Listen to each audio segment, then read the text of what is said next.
Oke, eh ini awal mula Nabi Musa mendapatkan wahyu dari Allah Subhanahu wa Ta'ala. Tadi sudah dibahas sebelumnya bahwa Nabi Musa menyelesaikan urusan dengan Nabi Shu'aib, yaitu bekerja dengannya selama 8 dan sampai 10 tahun. Nah, setelah tugas yang diberikan Nabi Shu'aib selesai, Nabi Musa merasa rindu dengannya dan ingin mudik dari Madian ke Mesir. Nah, tetapi ketika di tengah-tengah perjalanan, Nabi Musa mendapatkan wahyu dari Allah Subhanahu wa Ta'ala. Perjalanan yang dilakukan oleh Nabi Musa alaihissalam ke Mesir itu dilakukan pada malam hari. Ketika malam sudah semakin larut, keluarganya, istri dan anaknya kemudian merasa kedinginan. Nabi Musa kemudian mencari apa namanya eh, sesuatu yang bisa menghangatkan tubuhnya dan istri dan anaknya. Kemudian Nabi Musa melihat ada cahaya yang berupa seperti bakaran api itu di salah satu bukit. Kemudian Nabi Musa menghampirinya dan disitulah Nabi Musa kemudian mendapatkan wahyu dari Allah Subhanahu wa Ta'ala. Kemudian di situ Nabi Musa berdialog dengan Allah Subhanahu wa Ta'ala. Nah, di antara risalah yang diterima oleh Nabi Musa alaihissalam adalah untuk mendakwahi Firaun, untuk dakwah kepada Firaun. Ini kalau kita lihat ada beberapa perintah dalam Al-Quran, saya, saya catat ada sekitar 3 perintah dalam Al-Quran itu. Yang pertama ada ilhab ila fir'auna innahu togo, itu ada 2, dan yang ketiga ada menggunakan ihaba ila fir'auna innahu togo, yang menunjukkan kepada Nabi Musa dan Nabi Harun alaihissalam. Nah, perintah ini kalau tadi Bang Rizky mengatakan bahwa pengulangan-pengulangan redaksi dalam Al-Quran itu untuk mengingatkan karena seseorang itu perlu diingatkan beberapa kali sehingga ada pengulangan-pengulangan yang terjadi. Ada beberapa penafsir yang mengatakan bahwa pengulangan-pengulangan dalam Al-Quran sebetulnya bukan pengulangan yang eh, bukan peristiwanya satu kali terjadi, tapi pengulangan ayatnya berkali-kali. Tetapi peristiwanya juga terjadi beberapa kali. Contoh seperti ketika Nabi Musa menerima wahyu dari Allah Subhanahu wa Ta'ala untuk pergi menghadapi Fir'aun. Nah, di situ perintah itu terjadi beberapa kali. Salah satunya ketika Nabi Musa pertama kali menerima wahyu, kemudian ketika Nabi Musa juga diperintahkan oleh Allah Subhanahu wa Ta'ala, dan yang terakhir diperintahkan berdua ketika Nabi Musa dengan Nabi Harun alaihissalam. Nah, dalam perintah itu, dalam surat Toha, Nabi Musa eh, ketika diperintahkan oleh Allah Subhanahu wa Ta'ala itu tidak langsung serta merta pergi menghampiri Firaun atau mendatangi Firaun. Tapi ada beberapa doa yang dipanjatkan oleh Nabi Musa alaihissalam yang sangat populer sekali, yaitu Rabbi shrah li sadri yassir li amri wahlul 'uqdatam min lisani yafqahu qawli. Sampai kemudian ada permintaan Nabi Musa alaihissalam yang menjadikan Nabi Harun sebagai wazirnya, sebagai temannya. Waj'alli wazirum min ahli Harun akhi dan seterusnya gitu. Jadi dalam hal ini bisa kita pahami bahwa konteksnya dalam dakwah kepada pemimpin perlu kesiapan yang sangat matang, perlu kehati-hatian, perlu teman yang menyertai, dan perlu juga memahami kekurangan yang ada dalam diri kita. Kemudian setelah kita memahami kekurangan yang ada pada diri kita menjadikan seseorang yang bisa membackup, bisa mengisi kekurangan diri kita. Namanya seperti yang dilakukan oleh Nabi Musa alaihissalam. Salah satu kekurangan Nabi Musa alaihissalam adalah tidak begitu cakap dalam melakukan diplomasi. Sehingga Nabi Musa alaihissalam menunjuk saudaranya yaitu Nabi Harun alaihissalam yang sangat pandai melakukan diplomasi untuk melakukan tugas-tugas pokok yang tidak bisa dilakukan oleh Nabi Musa alaihissalam. Nah, sampai kemudian Nabi Musa dengan Nabi Harun alaihissalam secara gigih dakwah kepada Firaun. Lanjut slide berikutnya.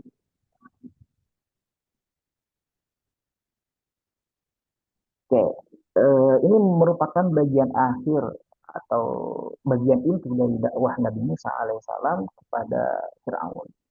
Yang pertama dilakukan oleh Nabi Musa ketika mendapatkan perintah dari Allah Subhanahu wa taala untuk dakwah kepada Fir'aun, Nabi Musa mengungkapkan identitas dirinya. Dalam Al-Quran ada beberapa ayat yang menyebutkan bahwa Nabi Musa itu menyebutkan identitasnya. Misalnya, waqala Musa ya Fir'aun inni rasulun min rabbil alamin. Itu menunjukkan bahwa Nabi Musa identitasnya adalah sebagai utusan dari Allah Subhanahu wa taala. Atau dialog yang sama yang dilakukan ketika Nabi Musa datang menghampiri Firaun bersama Nabi Harun. Fa'tiyahu faqula inna rasula rabbika arsil ma'ana bani Israil. Itu juga menyebutkan bahwa Nabi Musa dan Nabi Harun juga merupakan utusan dari Allah Subhanahu wa taala. Jadi mengungkapkan identitas dirinya dengan tegas. Kalau implementasi ketika kita dakwah terhadap penguasa yang dilakukan pada hari ini, itu kita harus gentle, menunjukkan identitas siapa diri kita. Tidak menunjukkan, tidak menggunakan second account kalau misalnya mengkritiknya itu melalui media sosial atau tidak menggunakan tangan-tangan orang lain. Jadi yang dicontohkan oleh Nabi Musa alaihissalam adalah menunjukkan siapa identitas dirinya dengan tegas di hadapan Fir'aun. Berikutnya, karena selama dialog antara Nabi Musa dengan Fir'aun itu banyak hal-hal yang terjadi, apapun pertanyaan yang dilontarkan oleh Fir'aun kepada Nabi Musa itu dijawab secara meyakinkan oleh Nabi Musa alaihissalam. Contoh misalnya ketika Nabi Musa ditanya oleh Fir'aun, siapa Tuhan kalian berdua? Siapa Tuhan kalian berdua, wahai Musa? Kemudian kan Nabi Musa menjawab dengan datang apa?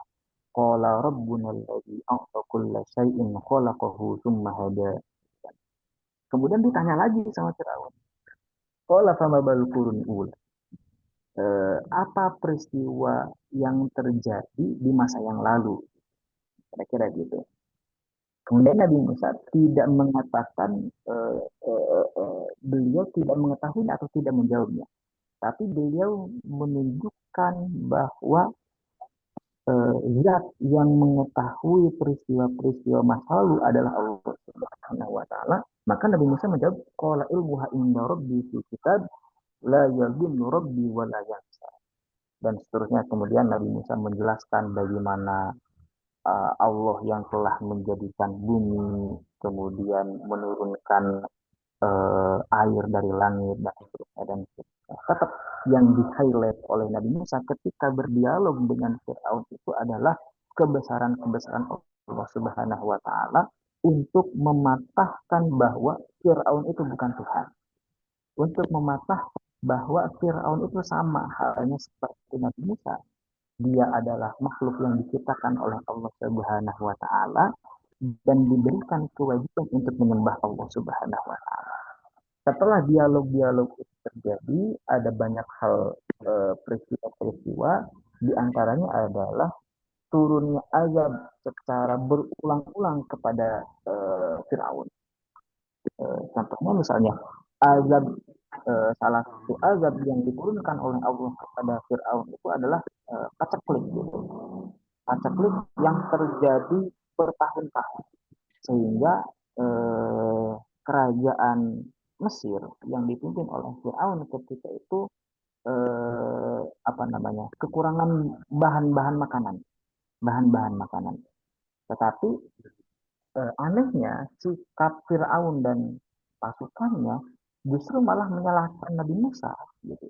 Segala hal yang menimpa keburukan kerajaan mereka itu penyebabnya pasti Nabi Musa gitu. Dan segala hal yang terjadi, segala sesuatu yang baik itu adalah dilakukan oleh Fir'aun. Fa'idza ja'atuhum hasanatu qalu lana hadhihi in tusibhum sayyi'atun yattayyaru bi Musa wa man ma'ahu. Itu pendapat Fir'aun itu seperti itu. Kemudian juga Allah Subhanahu wa taala menurunkan azab berupa topan, kemudian darah dan lain-lain gitu. فأرسلنا عليهم الطوفان والجراد والقمل والضفادع والدم آيات مفصلات. Ketika azab itu diturunkan eh, kepada Firaun dan pasukannya, justru sikap mereka bukan beriman kepada Allah Subhanahu wa taala. Justru mereka semakin menjadi-jadi. Dalam terusannya, fastakbaru wa kanu qauman mujrimin. Mereka semakin sombong, mereka semakin melampaui batas, mereka semakin menolak ajaran-ajaran yang dibawa oleh Nabi Musa alaihissalam. Tapi peristiwa azab yang tofan, kemudian darah, kutu, dan lain-lain, ini sepertinya membuat Fir'aun dan tentaranya merasa terpukul. Dalam keterpukulannya itu, kemudian Firaun meminta kepada Nabi Musa untuk berdoa kepada Allah Subhanahu wa taala agar musibah-musibah yang menimpa mereka diangkat oleh Allah Subhanahu wa taala. Kemudian Nabi Musa mengiyakannya dan musibah itu lalu diangkat oleh Allah Subhanahu wa taala. Tetapi eh, yang dilakukan oleh Firaun dan pasukannya dan pengikut-pengikutnya tidak beriman kepada Nabi Musa. Awalnya mereka menjanjikan keimanan itu, tapi mereka tetap tidak menjanjikan keimanan. Nah, itu sikap-sikap manipulatif yang biasa dilakukan oleh penguasa-penguasa yang haus kekuasaan ya seperti itu. Gitu. Ada hal yang dijanjikan, kemudian ada apa? Mereka mengingkari. Jadi selalu mencari Fir'aun selalu mencari-cari alasan untuk mencari Nabi Musa alaihissalam. Nah, dalam beberapa kasus kemudian ada banyak tokoh-tokoh yang membantu kekuasaannya Firaun. Atau dalam hal ini dalam bahasa Al-Quran itu disebutnya al-mala. Atau misalnya, waqala al-mala'u min qaumi fir'auna inna hadza lasahirun alim. Jadi pemuka-pemuka, pembesar-pembesarnya, penasihat-penasihat Fir'aun itu mengatakan bahwa yang dilakukan oleh Nabi Musa itu merupakan sihir. Jadi Fir'aun harus hati-hati. Bahkan kalau bisa Fir'aun melakukan penyerangan gitu. Kan diprovokasi lagi sama pembesar-pembesar dari Fir'aun itu kan. Yuridu ayyukhrijakum min ardikum fama ta'murun gitu kan. Mereka tuh ingin mengeluarkanmu, ingin menggulingkanmu, maka apa perintahmu, kira-kira gitu. Nah, dalam beberapa hal ayat lain, contoh misalnya, وَقَالَ الْمَلَأُ مِنْ قَوْمِ فِرْعَوْنَ أَتَذَرُ مُوسَى وَقَوْمَهُ لِيُفْسِدُوا فِي الْأَرْضِ وَيَذَرَكَ وَآلِهَتَكَ. Atau misalnya, وَقَالَ الْمَلَأُ مِنْ قَوْمِ فِرْعَوْنَ أَتَذَرُ مُوسَى وَقَوْمَهُ لِيُفْسِدُوا فِي الْأَرْضِ وَيَذَرَكَ وَآلِهَتَكَ. Ada beberapa ayat yang saya kira ini menunjukkan peran seorang mala di circle-nya Fir'aun itu. Dan ada hal yang unik yang uh, perlu dibahas adalah pertanyaan Fir'aun kepada mala. Gitu. Apa yang perlu kita lakukan? Apa yang seharusnya dilakukan? Ini sesuatu yang aneh. Seorang raja yang diktator, seorang raja yang otoriter, tiba-tiba menanyakan sikap berikutnya kepada seorang mala, kepada penasihat-penasihat. Ini menunjukkan bahwa sebetulnya Fir'aun itu dalam satu penafsiran itu eh, menunjukkan betapa otoriternya Fir'aun. Eh, Meminta nasihat, meminta saran dari malam itu hanya gimmicknya saja. Gitu. Untuk seolah-olah terkesan bahwa Fir'aun itu menerima masukan. Gitu. Padahal sebetulnya tidak. Gitu. Padahal sebetulnya Fir'aun sudah punya rencananya sendiri. Maka dalam beberapa hal ketika terjadi pertikaian antara Nabi Musa dengan Firaun, kemudian Firaun semakin menjadi-jadi. Di antaranya yaitu Firaun malah melakukan pembunuhan kepada anak laki-laki dan membiarkan anak perempuan hidup. Dan ini peristiwa ini terjadi berulang-ulang.